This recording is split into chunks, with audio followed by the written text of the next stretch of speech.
Hello everyone. आइए तो हम लोग नेक्स्ट लेक्चर जो है वो रिलेटेड है सेंट्रीफ्यूगल पंप से, और इसमें हम लोग जो स्टडी करेंगे वो क्या है, टॉपिक जो है वो है work done by centrifugal pump और by impeller on the water. ठीक है ना। अभी तक हम लोगों ने क्या पढ़ा था कि सेंट्रीफ्यूगल पंप हमारी क्या होती है, एक ऐसी डिवाइस होती है जो मैकेनिकल एनर्जी को क्या करती है, हाइड्रोलिक एनर्जी में कन्वर्ट करती है। और हाइड्रोलिक एनर्जी में कैसे कन्वर्ट होता है, काइनेटिक एनर्जी धीरे धीरे हमारी क्या है, कंप्लीटली पोटेंशियल एनर्जी में कन्वर्ट हो जाती है। ठीक है। और कहाँ होती है, केसिंग में होती है, जो केसिंग हमारी क्या है, ग्रेजुअली इंक्रीजिंग एरिया में होता है। ठीक। अब हम लोग क्या बोल रहे थे उसमें कि जो वाटर होता है वो वाटर डायरेक्टली किस पे इन करता है, सेंटर पे इन करता है। ठीक है, मतलब शाफ्ट पे इन करता है। ठीक। और फिर वो इम्पेलर से होते हुए या इम्पेलर क्या करता है, उसको ब्लेड्स पे रोटेट कराता है ब्लेड की हेल्प से, और फिर उसको बाहर की तरफ फेंकता है। इसका मतलब क्या हुआ कि इम्पेलर जो है उस वाटर के ऊपर क्या काम कर रहा है, इसी की हमें वर्क डन कैलकुलेट करना है। ठीक। तो एक चीज़ आप इससे पहले ध्यान दीजिए कि सेंट्रीफ्यूगल पंप पढ़ने से पहले मैं आपको बता चुका हूँ कि आपको जो है टरबाइंस के बारे में स्टडी होना जरूरी है। आपको टरबाइंस के बारे में नॉलेज होना जरूरी है, क्योंकि जो हम यहाँ पे वेलोसिटी ट्रायंगल डायग्राम बनाएंगे, ठीक है ना, जो सेंट्रीफ्यूगल पंप में हम वेलोसिटी ट्रायंगल डायग्राम बनाएंगे वो किसकी हेल्प से बनती है, वो जो टरबाइन में हम वेलोसिटी ट्रायंगल डायग्राम बनाते हैं उसी की हेल्प से बनती है। ठीक है। और डिटेल्स की जो स्टडी होती है वो हम वेलोसिटी ट्रायंगल कैसे बनाना है, कौन कौन से एंगल होते हैं, ठीक है, किसको हम एब्सोल्यूट वेलोसिटी बोलते हैं, किसको हम रिलेटिव वेलोसिटी बोलते हैं, किसको हम वर्ल्ड वेलोसिटी बोलते हैं। ठीक है। तो ये जो भी स्टडी हम लोग करते हैं वहाँ टरबाइन में बड़ी डिटेल में पढ़ाई होती है। ठीक है, बड़े डिटेल में आपको टीचर टरबाइन के बारे में एक्सप्लेन करता है और फिर वो आपको वेलोसिटी ट्रायंगल के बारे में एक्सप्लेन करता है। तो before starting the centrifugal pump you have to study about turbine and its velocity triangle diagram. ठीक है। तो आइए हम लोग इसमें देखते हैं कि आपकी वर्क डन सेंट्रीफ्यूगल पंप में कैसे निकाला जाता है। हमने आपसे क्या बताया था कि सेंट्रीफ्यूगल पंप में हमारी जो वेंस लगी होती है वो बैकवर्ड वेंस होते हैं। ठीक है। टरबाइन में जो हमारी वेंस होती है वो फॉरवर्ड वेंस होते हैं, वो ऐसे वेंस होती हैं, वो इस तरीके के कर्व फॉरवर्ड वेंस। लेकिन जब हम सेंट्रीफ्यूगल पंप की बात करते हैं तो कैसी होती है, बैकवर्ड ऐसे होती है। ठीक है। ये कर्व हमारी इधर होती है, टरबाइन में कर्व हमारी इधर होती है। ठीक है। तो बैकवर्ड, और रोटेट कैसे करता है, इस तरीके से रोटेट करता है। कैसे रोटेट करता है, ऐसे, इस तरीके से। ठीक है ना, ऐसे यही हमारे वेंस लगे हुए हैं, ऐसे रोटेट करता है। ठीक। इसका मतलब कि ये जो हमारी वेंस है या ब्लेड्स है वो इधर इधर मूव, इधर जाएगी। ठीक है, इधर। ठीक है, ऐसे। ठीक, क्लियर है। तो ये हमारी क्या होती है, इस तरीके की आपको डायग्राम में दिख रहा होगा कि एक हमारी क्या है, इनलेट कर्व ये है, तो ये हमारी इनलेट होगी और हमारी आउटलेट होगी। ठीक है। तो ये हमारा ब्लेड्स ऐसे मूव कर रहा है, इस तरीके से ये ऐसे ऐसे मूव कर रहे हैं। ठीक है ना, ऐसे ऐसे। ठीक। तो यहाँ पे अगर आप देखेंगे तो यहाँ पे जो हमारी एक हमारी इनलेट होती है और एक हमारी क्या होती है, आउटलेट होती है। ठीक। तो इस डायग्राम को अगर आपसे ध्यान से पहले पढ़ लीजिए। इन case of the centrifugal pump work is done by impeller on the water. ठीक है ना, इन case of centrifugal pump work is done by impeller on the water enters the impeller radially at inlet for best efficiency of the pump, which means the absolute velocity of water at inlet makes an angle of 90 degree with direction of motion। ठीक है। हमने आपसे क्या बताया था कि जो water in करता है सेंट्रीफ्यूगल पंप में, जो वाटर इन करता है वो क्या करता है, रेडियली जो है सेंटर पे इन करता है। ठीक है ना, रेडियली इन करता है। जब रेडियली इन करने का मतलब क्या हो गया कि जो हमारी एब्सोल्यूट वेलोसिटी होती है जिसको हम v1 बोलते हैं, वो कितने डिग्री पे, 90 डिग्री पे। अगर ये हमारी कर्व है तो इसके इनलेट पे क्या होगी, सीधा 90 डिग्री पे हमारी क्या है, ये इन करेगी। ठीक है ना, सीधा 90 डिग्री पे। ठीक है। तो यहाँ पे जो हमारी अल्फा हो गई, एक बार मैं आपको सारे इंडिकेशन बता देता हूँ।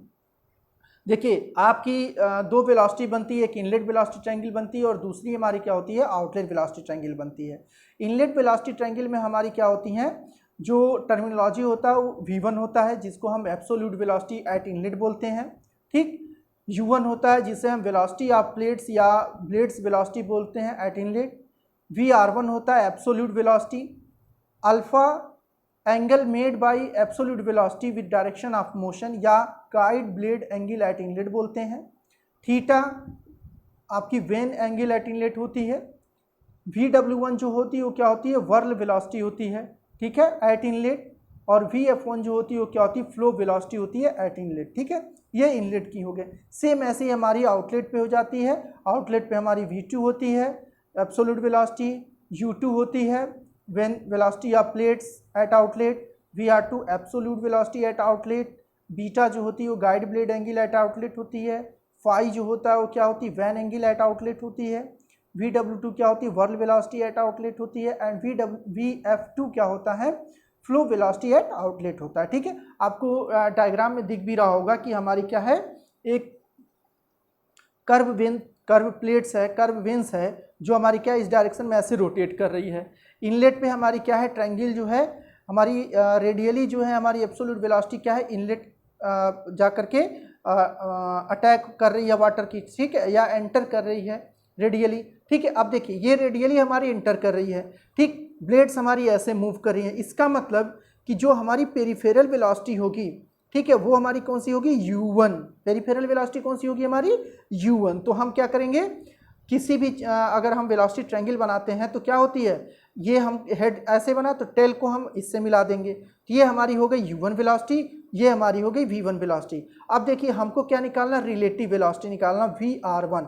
तो अगर हम यहाँ से इसको मिला दें, इसको इस पॉइंट से इस पॉइंट्स को मिला दें तो हमको क्या मिल जाएगा, ऐसे, ठीक है, इस तरीके से, ठीक है, तो ये हमारी क्या हो जाएगी, रिलेटिव वेलोसिटी हो जाएगी। ठीक है, तो जैसा आपको डायग्राम में दिख रहा होगा कि एक हमारी रेडियली जो है इन कर रही है वो V1 वेलोसिटी से, फिर उसके साथ हमारी पेरीफेरल वेलोसिटी हमारी क्या है, U1 है, और जो रिलेटिव वेलोसिटी हमारी क्या है, VR1 है। फिर मैं एक बार बोल रहा हूँ कि आपको वेलोसिटी ट्रायंगल डायग्राम टरबाइन में बहुत ही अच्छे से एक्सप्लेन किया गया है, तो आप उस चैप्टर को, उस लेक्चर्स को बड़े ही अच्छे से पढ़िएगा, तो आपकी को कंप्लीट जो कन्फ्यूजन है वेलोसिटी ट्रायंगल से वो कंप्लीट दूर हो जाए। ठीक है, तो ये हमारी क्या हो गई, इनलेट वेलोसिटी ट्रायंगल बन गई। तो एक चीज़ आप सेंट्रीफ्यूगल पंप में हमेशा ध्यान दीजिएगा कि जो हमारी वेलोसिटी इन करती है वो रेडियली इन करती है, और रेडियली इन करने की वजह से जो हमारी एंगल होती है अल्फा, वो क्या होती है, 90 डिग्री। ठीक है, जब अल्फा हमारी 90 डिग्री हो जाती है तो वहाँ पे जो हमें वेलोसिटी मिलती है वो V1 मिलता है, और जो वर्ल वेलोसिटी एट इनलेट हो जाती है वो हमारी क्या होती है, 0 होती है। ठीक है, अब दूसरी चीज़ देखिए, दूसरी चीज़ क्या है, हमको निकालना है U1 वेलोसिटी। तो हमारी क्या है, ब्लेड्स ऐसे मूव कर रही है, तो इसका मतलब ये एंगुलर वेलोसिटी ओमेगा से मूव कर रही है। तो यहाँ पे जो हम एक हमारी क्या होगी, स्पीड होगी, इस रोटेशन की हमारी एक स्पीड n होगी, और जब हमको n पता होगा और इनलेट का हमें डायमीटर पता होगा तो हम क्या कर सकते हैं, वहाँ पे U1 की वेलोसिटी निकाल लेंगे, और उसे हम बोलते हैं पाई d1n/60। ठीक है ना, U1 इज इक्वल टू क्या हो जाएगा, पाई d1n/60। क्लियर है, U1 is equal to pi d1n/60। ठीक है, सेम ऐसे ही हम क्या करेंगे, आउटलेट के लिए निकाल लेंगे U2 के लिए। ठीक है, तो हमारी ये इनलेट वेलोसिटी ट्रायंगल हो गई। अब हम आउटलेट वेलोसिटी ट्रायंगल की अगर बात करते हैं तो आप देखेंगे कि सीधा जो हमारी सेंटर से ऊपर की तरफ गई है, ठीक है, उस पर हमको क्या मिल रही है, फ्लो वेलोसिटी मिल रही है। ठीक, अगर ये हमारी फ्लो वेलोसिटी है तो इधर हमने क्या बनाया है, रिलेटिव वेलोसिटी बनाया, और इधर हमने क्या बनाया, एब्सोल्यूट वेलोसिटी बनाया है। तो हमने आपसे क्या बताया कि जो वेन्स है वो ऐसे मूव कर रही है, इसका मतलब कि जो हमें आउटलेट पे जो एग्जिस्ट करेगा फ्लो हमारी क्या ऐसे मूव करेगी, ऐसे ही बाहर की तरफ निकलता है, जब रोटेट करेगा वाटर ऐसे बाहर की तरफ, इसका मतलब ये हमारी रिलेटिव वेलोसिटी होगी। और रिलेटिव वेलोसिटी से लेकर के जो हमें एक डायग्राम मिलेगा, ठीक है, जो वेलोसिटी मिलेगी वो हमारी क्या होगी, U2 वेलोसिटी होगी। और यहाँ से इसको जब हम मैच करा देंगे तो ये हमारी क्या है, एब्सोल्यूट वेलोसिटी एट आउटलेट मिल जाएगी। ठीक है, और ये हमारी क्या होती है, फ्लो वेलोसिटी होती है। ठीक, फ्लो वेलोसिटी और हमारी जो यहाँ पे जहाँ पे हमारी एब्सोल्यूट वेलोसिटी और U2 मैच कर रहे हैं, दोनों के बीच की जो वेलोसिटी होती है उसको हम लोग बोलते हैं वर्ल वेलोसिटी VW2। तो आप इस डायग्राम को बड़े ही ध्यान से आप देखिएगा, और जो मैं स्टेटमेंट बोल रहा हूँ उसको आप बड़े ध्यान से देखिएगा। ठीक है, तो इन दोनों को जब आप मर्ज करा दोगे तो ये आपकी पूरी की पूरी वेलोसिटी ट्रायंगल एक्सप्लेन हो जाएगा। ठीक है, तो सबसे पहली चीज़ आपके दिमाग में इनलेट वेलोसिटी ट्रायंगल डायग्राम और आउटलेट वेलोसिटी ट्रायंगल डायग्राम आपको याद होना चाहिए। कहाँ पे, जो टरबाइन में आप स्टडी की हो, उसी का पूरी की पूरी क्या है यहाँ पे एप्लीकेशन। Is that clear? ठीक है, तो ये आपको मिल गई क्या है, इनलेट पे वेलोसिटी ट्रायंगल और आपको आउटलेट पे वेलोसिटी ट्रायंगल डायग्राम मिल गई। ठीक, अब हम क्या करेंगे, यहाँ पे आप आगे देखेंगे तो in case of radially inward flow reaction turbine the work done by water on the runner per second per unit weight of water striking per second is equal to 1/g in bracket VW1U1 minus VW2U2। ये हम कहाँ पे calculate किए हैं? हम turbine में calculate कर चुके हैं। ठीक है, हम पूरी की पूरी कॉन्सेप्ट कहाँ से उठा रहे हैं? टरबाइन से उठा रहे हैं। तो इसकी आपको स्टडी होने से पहले आपको टरबाइन के बारे में फुल नॉलेज होना चाहिए। क्लियर है? ठीक, तो यहाँ पे हमें जो मिल गया क्या चीज़? Work done by water on the runner per second per unit weight of water striking per second is equal to 1/g VW1U1 minus VW2U2। ठीक है, ये हमारा कब मिला है? ये जब हम work done on the runner निकाल रहे हैं। ठीक है, अब हम इसका क्या करेंगे? अपोजिट अगर कर देंगे, क्या निकालेंगे? Work done by impeller on the water. अभी तक हमने क्या निकाला? On the runner. अब हम क्या निकालेंगे? On the water. तो जो हमारा ये ऊपर जो फार्मूला है, इसी में हम अगर माइनस साइन कर देते हैं तो हमें क्या मिल जाएगा? By the impeller on the water. ठीक है ना, by the impeller on the. अभी तक आप क्या निकाल रहे थे? ऑन द रनर निकाल रहे थे। अब हम क्या निकाल रहे हैं? ऑन द वाटर निकाल रहे हैं। तो प्लस के जगह पे हम माइनस साइन कर देंगे तो हमें क्या मिल जाएगा? On the water. तो work done by impeller on the water per second per unit weight of water striking per second is equal to minus work done in case of turbine. मैं आपको अब फिर बोल रहा हूं कि आपको टरबाइन की अच्छी जानकारी होनी है, तभी आपको सेंट्रीफ्यूगल पंप का वर्क डन और एफिशिएंसीज क्लियर हो पाएंगे। That clear? मैं आपको वो टॉपिक भी एक्सप्लेन करता, बट उस टॉपिक को अलग से पढ़ना ही उचित होगा। यहाँ पे मर्ज करने से आपको कोई बेनिफिट नहीं होने वाला है। ठीक है, तो minus work done in case of turbine, और आपने इन केस ऑफ टरबाइन क्या निकाला? Work done 1/g VW1U1 minus VW2U2। तो ठीक है, तो आपको यहाँ से क्या मिल गया? जो फार्मूला निकला 1/g in bracket VW2U2 minus VW1U1 minus से माइनस प्लस माइनस और माइनस माइनस प्लस, तो हमको ये फार्मूला मिल गया। अब यहाँ पे देखिए वर्ल वेलोसिटी हमारी क्या है? 0 है। क्यों है? क्योंकि हमारी एब्सोल्यूट वेलोसिटी जो है वो 90 डिग्री पे आ रही है। ठीक है, और 90 एब्सोल्यूट वेलोसिटी का ही हम क्या है? हॉरिजॉन्टल कंपोनेंट जो लेते थे उस पर हमें क्या मिलती थी? वर्ल वेलोसिटी मिलती थी। ठीक है, विद द हेल्प ऑफ क्या कह सकते हो आप? Velocity of the plate. ठीक है, एब्सोल्यूट वेलोसिटी की जो कंपोनेंट थे और जो वेलोसिटी ऑफ प्लेट थे, इन दोनों के डिफरेंस से हमें क्या मिल रहा था? वर्ल वेलोसिटी मिल रहा था। तो यहाँ पे हमें क्या? VW1 0 है, तो इसका मतलब जो हमें work done by impeller on the water per second per unit weight of water striking per second मिला, वो 1/g VW2U2 मिला। ठीक है, क्या मिला? 1/g VW2U2। ऐसे ही work done by impeller on the water per second अगर निकालेंगे, work done by impeller on the water per second, तो हमारा क्या मिल जाएगा? W/g VW2U2। क्लियर है? W यहाँ पे क्या होता है? वेट ऑफ वाटर होता है बेटा। ठीक है, ये चीज़ें ध्यान रखना कि W यहाँ पे क्या होता है? वेट ऑफ वाटर होता है, और इसकी जो वैल्यू कैलकुलेट होकर के आती है वो क्या होती है? ρg(q). क्या होती है? ρg(q). रो क्या होता है? डेंसिटी होती है, Q डिस्चार्ज होता है, और G आपको पता है कि ग्रेविटेशनल फोर्स। ठीक है, तो W wait of water ρg(q). ठीक है, अब इसमें हमारी क्या होती है? Q जो हम निकालते हैं वो कैसे निकालते हैं? Area into velocity of flow. ठीक है, जो Q की वैल्यूज हम निकालते हैं वो कैसे निकालते हैं? Area into velocity of flow. और जो हमारी एरिया यहाँ से निकल के आती है वो क्या होती है? πd1b1। πd1b1। ठीक है, b1 यहाँ पे क्या है? जो v1 होता है वो क्या होती है? विड्थ ऑफ इंपेलर होता है। ठीक है ना, विड्थ ऑफ इंपेलर। तो जो Q निकल के आता है area into velocity of flow, तो πd1b1 इंटू vf1। तो ये जो हमें निकल के आ रहा है किस पे? इनलेट पे निकल के आ रहा है। ऐसे ही हम आउटलेट पे निकालते हैं Q, तो क्या होती है? πd2b2 vf2। ये बहुत ही इंपॉर्टेंट फार्मूला है आपके, as well as competitive and as well as your syllabus numerical. Clear है? तो आप इस फार्मूले को याद रखना कि πd1b1 vf1 is equal to πd2b2 vf2। ठीक है, तो इस तरीके से हम क्या करते हैं? वर्क डन निकालते हैं सेंट्रीफ्यूगल पंप में। सेंट्रीफ्यूगल पंप में जो वर्क डन हमारा निकल के आ रहा था वो क्या आ रहा था? 1/g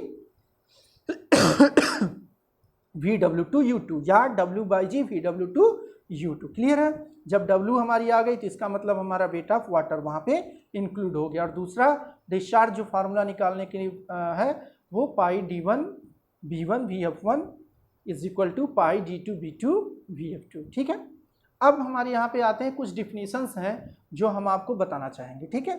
उस डिफिनीशंस में अगर हम बात करते हैं तो हमारा डिफिनीशंस वहाँ पे क्या क्या है कि सक्शन हेड क्या होता है जो मैंने आपको बताया था, ठीक है। डिलीवरी हेड क्या होता है, ठीक। स्टैटिक हेड क्या होता है, इस चीज़ को हम देखेंगे कि क्या क्या चीज़ें ये हमारी होती हैं, ठीक है। क्या क्या है, सक्शन हेड क्या होता है, डिलीवरी हेड क्या होता है, ठीक है। स्टैटिक हेड क्या होता है, मैनोमेट्रिक हेड क्या होता है, इसकी हम लोग स्टडी करेंगे, ठीक है। तो सक्शन हेड सबसे पहले जो डिफिनीशन हमारा क्या है वो सक्शन हेड है। होता क्या है suction head, it is vertical height. Suction head क्या होता है, it is vertical height of a centre line of centrifugal pump above the water surface in the tank or pump from which water is to be lifted, ठीक है। this height is also known as suction lift and it is denoted by HS। मैंने आपको क्या बताया था कि एक आपका सम्प लेवल होगा, ठीक, और सम्प लेवल और जो हमारी शाफ्ट है, शाफ्ट के बीच की हमारी एक अगर डॉटेड लाइन ड्रॉ करेंगे तो हमारी क्या है, एक सेंटर लाइन दे देगी। तो इस सम्प लेवल और सेंटर लाइन के बीच की जो डिस्टेंस हमारी होती है उसको हम लोग क्या बोलते हैं, सक्शन हेड बोलते हैं, ठीक है ना। मतलब इस सम्प लेवल से वाटर को सक करके कहाँ तक ले गया, उस सेंटर लाइन तक ले गया, ठीक है, उस पंप के सेंटर तक ले गया। तो इनके बीच की जो हाइट होती है या जितने हाइट तक हमारी वाटर लिफ्ट होती है उसी को हम क्या बोलते हैं, सक्शन हेड बोलते हैं, ठीक है ना, क्लियर है। तो ये हो गया आपका सक्शन हेड। सेकेंड हमारी क्या होती है, डिलीवरी हेड क्या होता है। तो अगर हम डिलीवरी हेड की बात करते हैं तो होता क्या है, ये जो इसको हम इंडिकेट करते हैं वो HD से इंडिकेट करते हैं। अब देखिए the vertical distance between the centre line of the pump, मैंने क्या बताया कि जो हमारी शेफ्ट से एक लाइन अगर ड्रॉ करते हो तो उसको हम क्या बोलते हैं, centre line of the pump बोलते हैं, ठीक। And water surface in the tank, जो टैंक की हमारी वाटर सरफेस होगी, ठीक है, इन दोनों की जो बीच की डिस्टेंस होती है इसको हम लोग क्या बोलते हैं, डिलीवरी हेड बोलते हैं और जिसको हम HD से इंडिकेट करते हैं, ठीक है। तो आपको सक्शन हेड समझ में आया, सम्प लेवल और सेंटर ऑफ पंप के बीच की जो डिस्टेंस होती है इसको हम सक्शन हेड बोलते हैं, और जो सेंटर ऑफ पंप और डिलीवरी पाइप, ठीक है ना, जो डिलीवरी पाइप है उसके जो बीच की डिस्टेंस होती है इसको हम लोग बोलते हैं डिलीवरी हेड बोलते हैं, क्लियर है। स्टैटिक हेड क्या होती है, जब हम इन दोनों को जोड़ देते हैं, ठीक है, जब हम इन दोनों को जोड़ दें, किसको, सक्शन हेड और स्टैटिक हेड, जब इन दोनों को हम जोड़ देते हैं, समअप कर देते हैं तो हमके क्या दे देता है, स्टैटिक हेड दे देता है। The sum of suction head and delivery head is known as a static head. Is that clear, ठीक है। सक्शन हेड और डिलीवरी हेड इन दोनों का जो समअप होता है वो हमें क्या देता है, स्टैटिक हेड देता है, ठीक। आइए नेक्स्ट जो होता है हमारा उसको क्या बोलते हैं, मैनोमेट्रिक हेड बोलते हैं। The manometric head is defined as the head against which centrifugal pump has to work. अब देखिए बहुत ही इंपॉर्टेंट है, सेंट्रीफ्यूगल पंप जिस हेड के अगेंस्ट वर्क करता है उसको हम क्या बोलते हैं, मैनोमेट्रिक हेड बोलते हैं। और इसे हम किससे इंडिकेट करते हैं, HM से इंडिकेट करते हैं। किससे इंडिकेट करते हैं, HM से। तो सेंट्रीफ्यूगल पंप जिस हेड के अगेंस्ट वर्क करता है उसको हम लोग क्या बोलते हैं, मैनोमेट्रिक हेड बोला जाता है, ठीक है ना। ये आपको न्यूमेरिकल में ज़्यादातर दिया रहता है, ठीक। अगर नहीं दिया होगा तो आपसे कैलकुलेट करने के लिए पूछ सकता है, ठीक। तो ये चीज़ें आप ध्यान रखिएगा कि जो सेंट्रीफ्यूगल पंप जिस हेड के अगेंस्ट आपका वर्क करता है उसको हम क्या बोलते हैं, मैनोमेट्रिक हेड बोलते हैं, ठीक है। देखिए मैनोमेट्रिक हेड निकालने के लिए आपको total head at outlet of the pump minus total head of inlet of the pump, ठीक है, इस तरीके से भी आप क्या है निकाल सकते हो, ठीक है। टोटल हेड हमारा क्या होता है, प्रेशर हेड, वेलोसिटी हेड और डेटम हेड इनलेट पे समअप कर देंगे, और प्रेशर हेड, वेलोसिटी हेड और डेटम हेड आउटलेट इन दोनों का अगर डिफरेंस ले लोगे तो आपको क्या मिल जाता है, मैनोमेट्रिक हेड मिल जाता है, ठीक है। दूसरा हमारा क्या होता है, suction head, delivery head, friction head, ठीक, और आपका friction head loss in delivery pipe and suction pipe, और फिर हमारी velocity of water in delivery pipe, इनका समअप ले लोगे तो आपको मैनोमेट्रिक हेड मिलता है, ठीक है। बेसिकली आपको इसकी यूज़ नहीं होगी, ज़्यादातर आपको मैनोमेट्रिक हेड की वैल्यूज़ गिवन रहती है, क्लियर है। तो इस तरीके से आप क्या बोलोगे कि मैनोमेट्रिक हमारी हेड जो होती है वो क्या होती है कि जिसके अगेंस्ट सेंट्रीफ्यूगल पंप जो है वर्क करता है उसी को हम क्या बोलते हैं, मैनोमेट्रिक हेड बोलते हैं, ठीक है। उसी को हम क्या बोलते हैं, मैनोमेट्रिक हेड बोलते हैं, ठीक, उसको, ठीक है, मैनोमेट्रिक हेड। अब आइए नेक्स्ट जो हमारा पार्ट्स है इसमें हमारी है इफिशियंसी ऑफ सेंट्रीफ्यूगल पंप, ठीक है, कि हमारी जो होती है इफिशियंसी जो होती है सेंट्रीफ्यूगल पंप में वो कौन कौन सी होती है।